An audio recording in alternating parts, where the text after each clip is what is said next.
और यूक्रेन का युद्ध क्यों और कैसे महायुद्ध बन रहा है? अब तक वर्ल्ड पावर रूस से कैसे लड़ रहा है यूक्रेन? कैसे रूस के फाइटर जेट्स और हेलीकॉप्टर गिरा रहा है यूक्रेन? रूस के खिलाफ यूक्रेन को कौन सी अदृश्य शक्ति मिल गई है? दुनिया के कौन कौन से देश यूक्रेन को हथियार सप्लाई कर रहे हैं?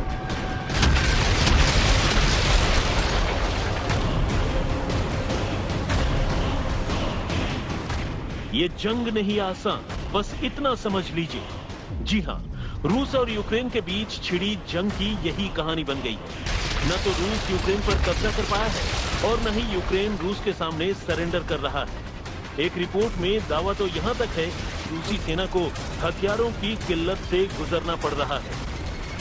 हथियारों की कमी के चलते पुतिन अब चाइनीज हथियारों की मांग जिनपिंग से कर रहे हैं। आप सोचेंगे कि रूस को जंग लड़ने के लिए हथियार कम पड़ रहे हैं, लेकिन यूक्रेन के पास न तो हथियारों की कमी है और न ही लड़ाकों की। ऐसा क्यों? आइए आपको दिखाते हैं कि रूस के लिए क्यों और कैसे चैलेंज बना यूक्रेन। Я не кусаюсь. Я нормальный мужик. Сядь со мной. Поговори. Чего ты боишься? अगर ये कहा जाए तो गलत नहीं होगा कि एक जंग दुनिया के सामने चल रही है जिसमें रूस मिसाइलें दाग रहा है, बम बरसा रहा है, आसमान से बारूद बरसा रहा है, समंदर से प्रहार कर रहा है, तो दूसरी जंग पर्दे के पीछे से चल रही है। जी हां, अमेरिका से लेकर यूरोपियन और नेटो देश रूस के वार पर पलटवार कर रहे हैं। आपको रूस के खिलाफ पर्दे के पीछे से चल रही जंग की पूरी पिक्चर दिखाते हैं। तो सुनिए, यूक्रेन पर रूसी हमले शुरू होने के बाद से अमेरिका, ब्रिटेन, ऑस्ट्रेलिया समेत कई देश सैन्य और आर्थिक मदद कर रहे हैं। नेटो के 30 में से 24 देशों ने किसी न किसी तरह से यूक्रेन को मदद पहुंचाई है। यूक्रेन नेटो का सदस्य नहीं है, इसके बाद भी नेटो देश उसकी मदद कर रहे हैं। पोलैंड ने यूक्रेन को सैनिक सहायता के साथ ही मिसाइल डिफेंस सिस्टम मुहैया करवाया है।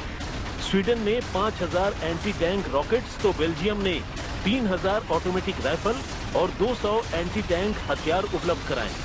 अमेरिका ने यूक्रेन को stinger missile, javelin anti tank और मिसाइल डिफेंस सिस्टम दिया है। जर्मनी ने 1000 एंटी टैंक हथियार यूक्रेन भेजे हैं। ये खबरें कहीं न कहीं रूस तक पहुंच रही हैं।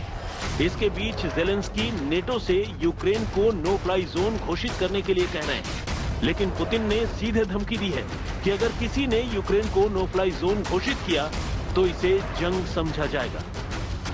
पुतिन की तरफ से नेटो मुल्कों को अल्टीमेटम दिया जा चुका है और दूसरी तरफ रूसी लड़ाकू विमान लगातार यूक्रेन के अलग अलग शहरों में बारूद बरसा रहे हैं। यूक्रेन के राष्ट्रपति जेलेंस्की अमेरिका और नेटो देशों की तरफ देख रहे हैं और पुतिन साफ साफ चेतावनी दे रहे हैं कि अगर इस जंग में नेटो देशों की एंट्री हुई तो जंग और भीषण होगी। आज नाटो सम्मेलन था, कमजोर सम्मेलन, कंफ्यूज सम्मेलन, ऐसा सम्मेलन जहां हर कोई सोचता है कि यूरोप की आजादी की लड़ाई पहला लक्ष्य नहीं है। जो लोग मारे जाएंगे वो आपकी वजह से मारे जाएंगे, आपकी कमजोरी की वजह से मारे जाएंगे, आपकी फूट की वजह से मारे जाएंगे। रूसी सेना की तरफ से दावा यही है कि जल्द यूक्रेन की राजधानी कीव को वो अपनी मुट्ठी में कर लेगा और इस दावे से इतर अमेरिकी डिफेंस एजेंसी की तरफ से भी बड़ा दावा किया गया है। दावा ये कि यूक्रेन में भारी नुकसान के चलते रूस ने युद्ध जारी रखने के लिए चीन से सैन्य मदद मांगी है। रिपोर्ट में कहा गया है कि रूसी सेना को हथियारों की किल्लत से जूझना पड़ रहा है। पुतिन ने पर्सनली जिनपिंग से इस मामले पर बात की है। खास तौर पर रूस ने चीन से सैन्य मदद के साथ साथ अल्वा ड्रोन भी मांगा है। हालांकि इन खबरों को बीजिंग ने पूरी तरह से नकार दिया है। वहीं दूसरी तरफ रूस ने दावा किया है कि उसके हाथ कुछ ऐसे दस्तावेज आए हैं जो साबित करते हैं कि यूक्रेन खार्किव और पोल्टावा की प्रयोगशाला में अमेरिकी मदद से खतरनाक जैविक हथियार बनाने पर काम कर रहा था। साफ है, आरोप प्रत्यारोप का खेल जारी है, लेकिन यही खतरनाक खेल दुनिया के लिए महायुद्ध का सायरन बजा रहा है। आज तक ब्यूरो।